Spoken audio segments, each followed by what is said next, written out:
guys, welcome back to my channel, and today I have my friend Manisha over here who has done MBA, and I'm over here to ask several questions from her which might help you in future.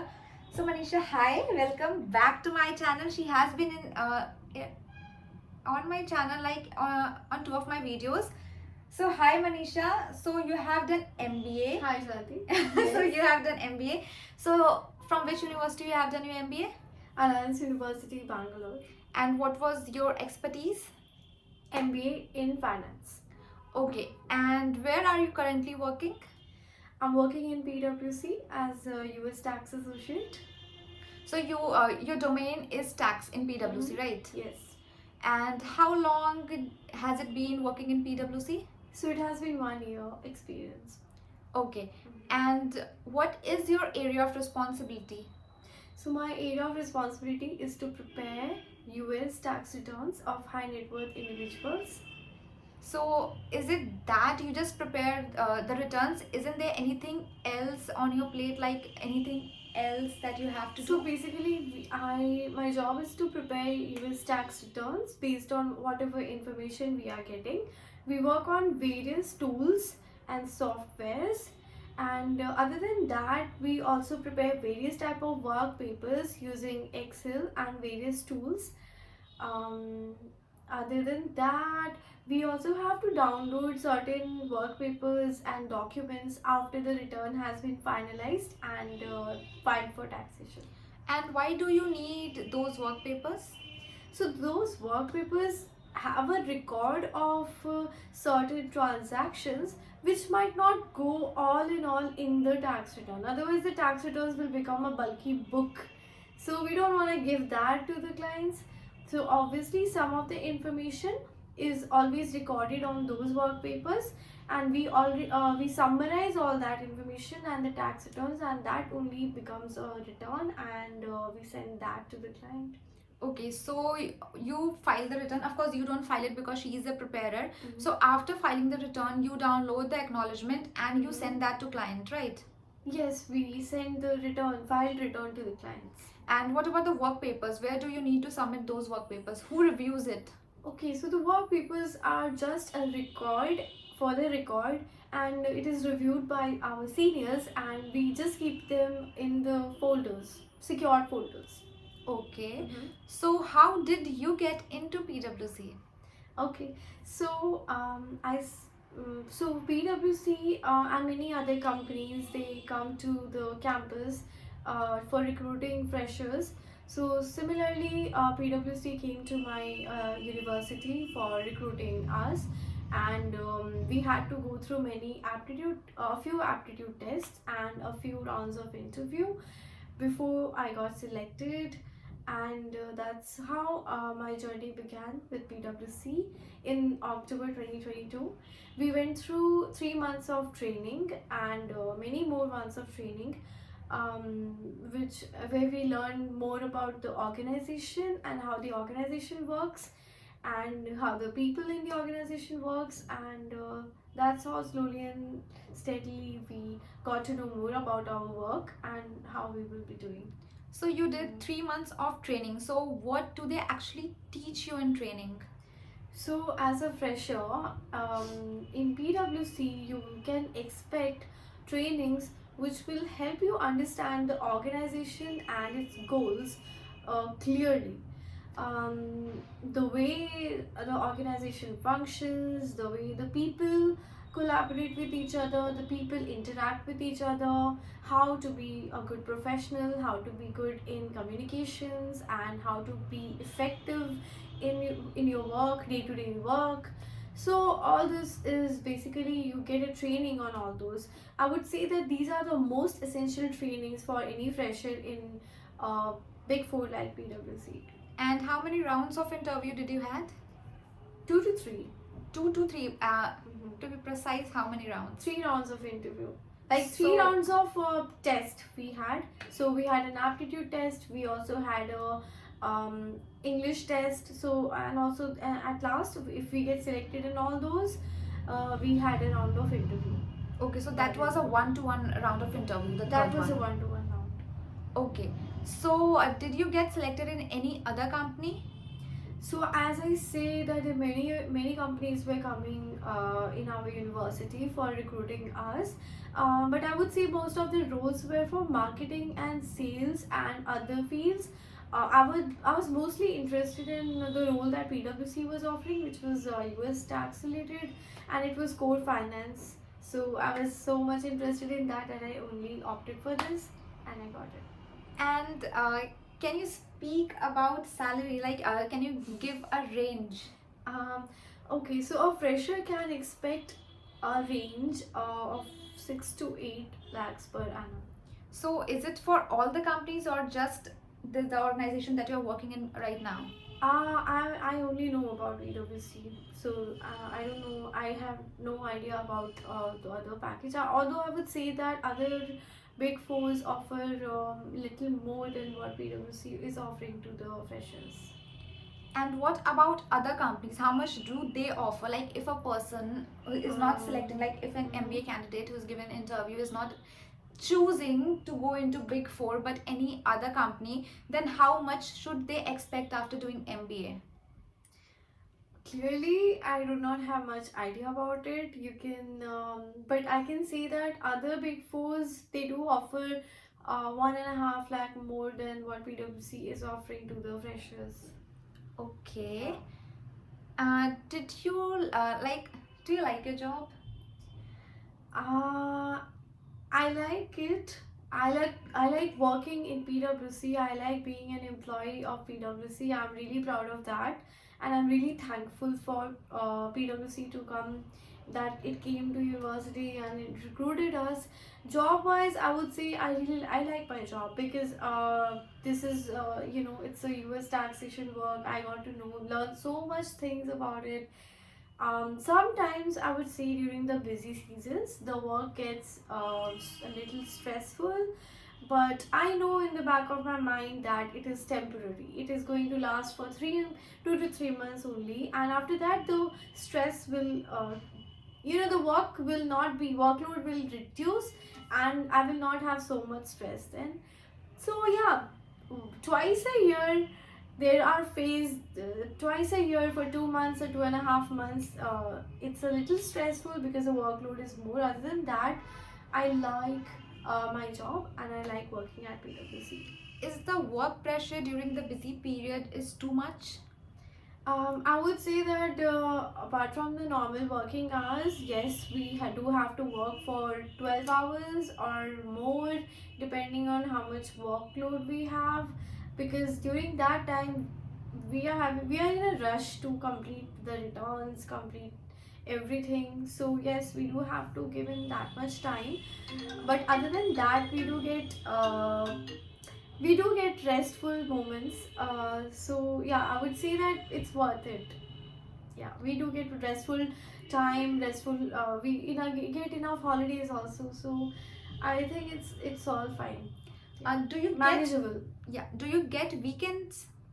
No, we do work on weekends during the busy period, and we are expected to work during the weekends. Other than that, but we get compensatory leave if we have worked on those weekends. So you can always, I have to raise those days to the manager, and they will give me compensatory leave. But like We call it comp off. So basically, if you are working on Saturdays and Sundays for more than 6 hours, you can take that as a compensatory leave. so, Yeah. is it only during the busy period that you're working on a weekend, or is it like regular? Only during the busy period. That's it. That's And it. after that, so it's just 2 to 4 months of the whole year that you have to Yes. work 5 months. You can take 5 it as months. 5 months. Yeah. So 5 months every week you work on a weekend. Not continuously. Like I can Mhm. say that. So our busy period for US tax, it starts from Feb to April 15th, and September to October 16th or 17th, like this. So during that time only, if there is a lot of workload, then you are expected to work on Saturdays and Sundays. Otherwise, if you don't have much work, you don't have to. So even Sorry. It's okay. So even during the busy period, Mhm. you need to work like not all the weekends, but some of the weekends when the work pressure is more, when there's urgent deliverable, you need to Yes, complete yes, that. yes, exactly. During an urgent deliverable, if it has to go, then only. Otherwise, if you don't have work, they will not be giving you with work. And what about the support? Do you feel like that you get enough support from the organization and your fellow colleagues? I would say that the organization is really supporting, and I get a lot of support from HR and other supporting people in the organization. However, the challenges is always there working with various team members. As a fresher, I did had a lot of struggling time, challenging time with my seniors and some of the members, because it really helps if seniors understand that some people do learn with a little slow. Okay, they don't, not everyone, they cannot compare with everyone, and so if they do that, it really affects someone's career, and it can really affect their job, like they can get fired because of seniors feedback also. So yeah, I have faced challenging times in my team where the seniors have given some feedbacks which put me in trouble, and I did faced extended probation. Yeah. So what did you do to improve yourself? I listened to my coach, and I listened to everything that she said. So we all are, every newcomer is assigned to some coach. A coach is assigned to that newcomer, and the responsibility of the coach is to direct that individual into the right path, and make them understand that where are they going wrong and how they can improve themselves.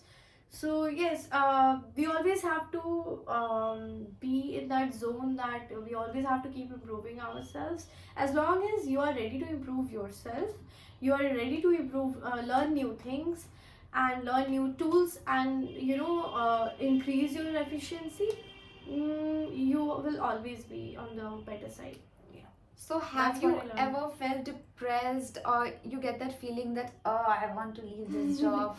Ever you get that feeling? Yes, quite some time during the busy season when workflow is a little, there is a, yeah, I do get stressed during the busy season. Everyone gets, and yeah, I did feel like that. But to be honest, that only happens because of the people in the team and not because of the organization. Okay, so do you think English is like a mandatory requirement to get a job? Okay. To be honest, basic English is very important. I won't say that somebody needs to have Shashi Tharoor level of English to get into PwC or any Big Fours.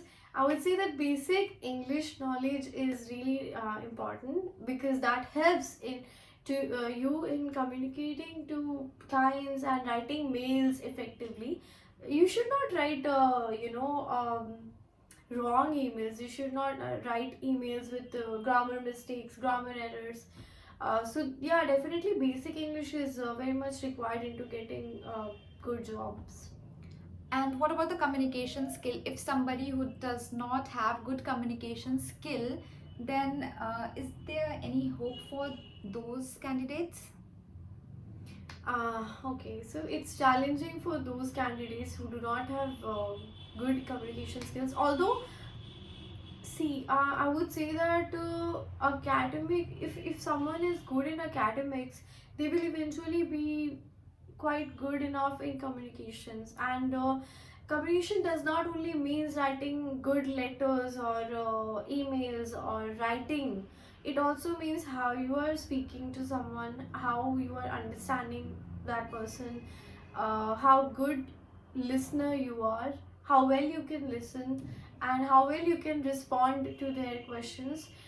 All this comprises of communication skills, and PwC also gives training on these communication skills. So if you get selected and that's really good. If you don't, then you should keep improving your communication skills. You will definitely get something. What questions do they ask during interview? Since my job role was on US taxation, and we were a fresher and we did not have any knowledge on that, so the recruiters asked generally basic commerce questions. I can say mostly of class 11 and 12 level. They also went through a little bit of BBA level also, just little bit of managerial questions, situational questions a little bit. They will basically ask how job ready you are, so you need to show that. Do they ask question like you said you are doing tax preparation, so Mhm. and you're preparing all the work papers, so you are doing it in on an Excel sheet. So do they ask question related to that? Yeah, basic Excel related question they will ask. They will ask whether you know a little advanced level or not, or just a basic formula based question. So you must know a little bit of advanced Excel also. You must know how to perform macros, data validation, data sorting, filtering. So because we do use all sorts of these things on Excel. So do You they must have ask knowledge on any that. question specifically, or they just ask that do you know Excel, advanced Excel macros, A little VBA? bit specifics, one or two questions they will ask. I don't remember much, but yeah, these were the questions that they asked. Like, do you know how to do sorting, data validation or not? VLOOKUP, HLOOKUP. Do you know how to do all this or not? So yeah. So do they ask question and ask you to solve that in on a system, like they provide you a system and they ask you to do to run a VLOOKUP No, or maybe no, to they don't do macro? that. They just asked all that, whether you are comfortable using that or not. Also, they will ask you whether you do you think whatever knowledge do you have currently is enough for you, or you think that you should keep learning.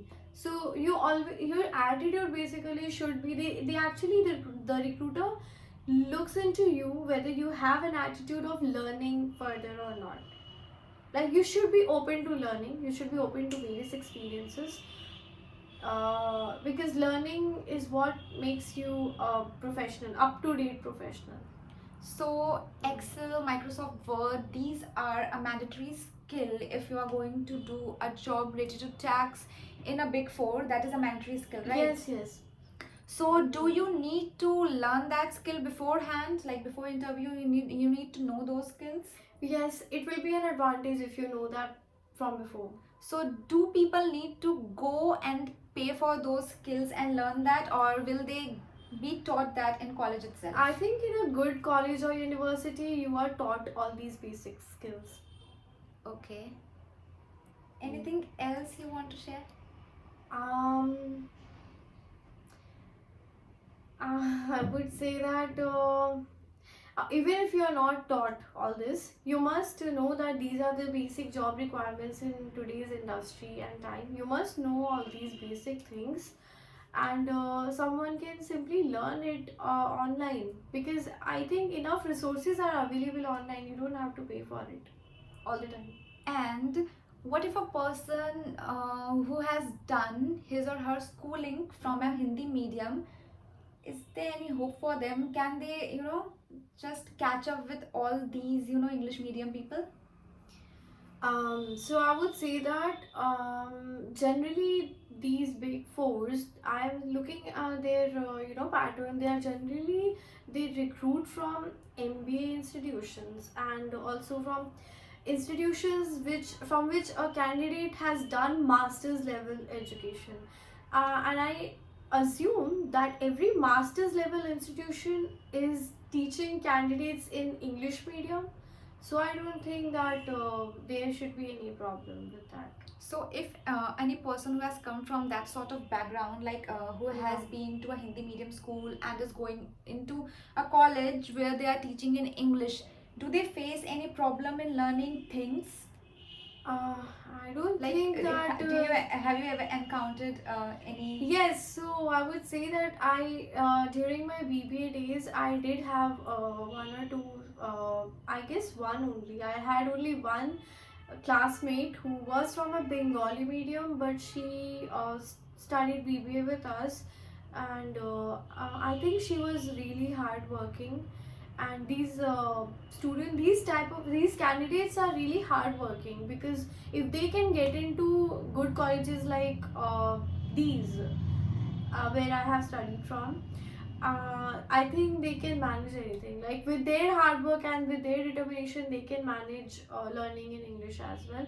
And it's not like the interviewers will interview you, expect you to speak in a Shashi Tharoor level English.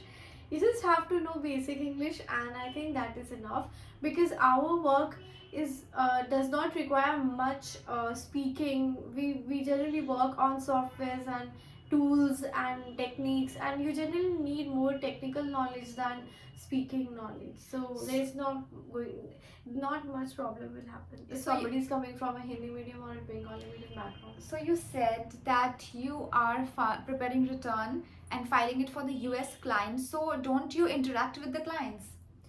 I don't interact with the clients, because that is the job of a partner. The partner is the one, and that's why they are known as a partner, because they bring in the clients, they bring in the business.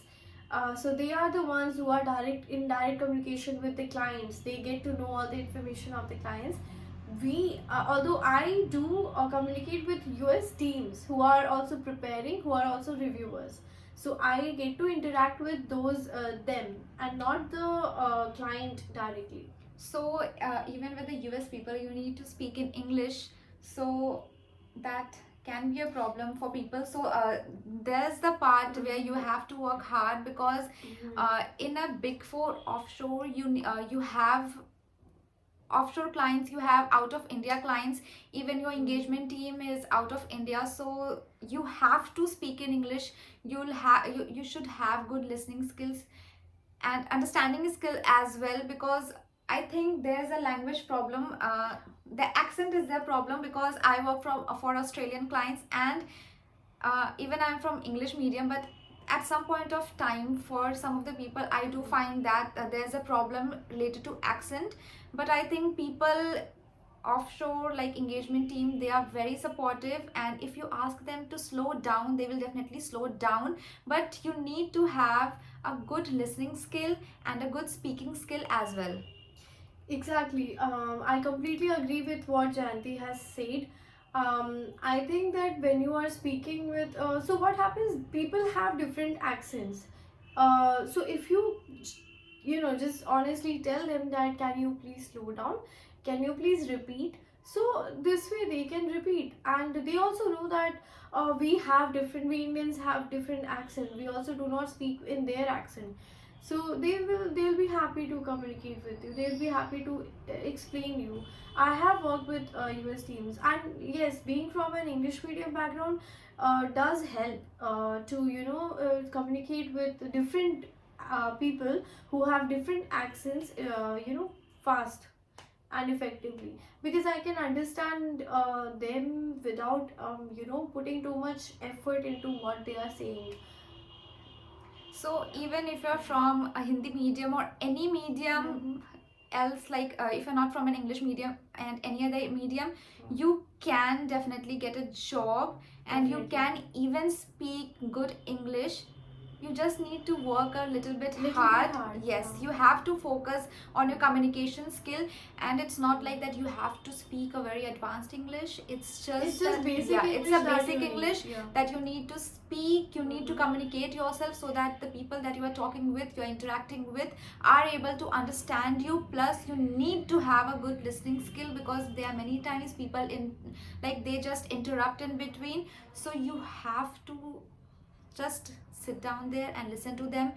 And if you face any problem, then you can note it down, or you can ask them to slow down, or you can even record the call, so that can be helpful for you guys. About that, we generally we deal with confidential information, so we don't generally record meetings. What a candidate can do is they can keep a notebook. They can keep a notebook, and they can write down whatever questions they are having or whatever doubts they are having, and they can ask one by one and go through that, and they can even note down whatever the other speaker is saying. So the best practice will be to listen first, listen carefully, and if you are not able to understand, then ask the speaker to explain you or repeat. So yes, not to be shy, not you should not feel shy, and you should just ask that, can you please repeat?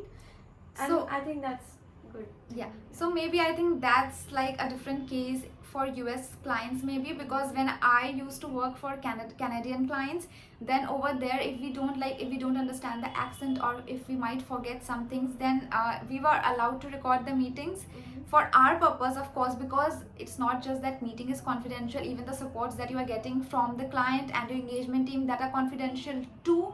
But yes, you handle with them, and after that, after the work is delivered, you delete everything. So you also delete the recordings. But yes, people are very supportive, and even the engagement team, even the offshore team are very onshore team, we are offshore, even the onshore team is very supportive, and they will definitely support you. Even if you don't understand them, you can just ask them to write down a mail, or maybe on chat if you don't understand in video call. But yes, definitely that is the area where you need to work on, so that you can uh, have a edge.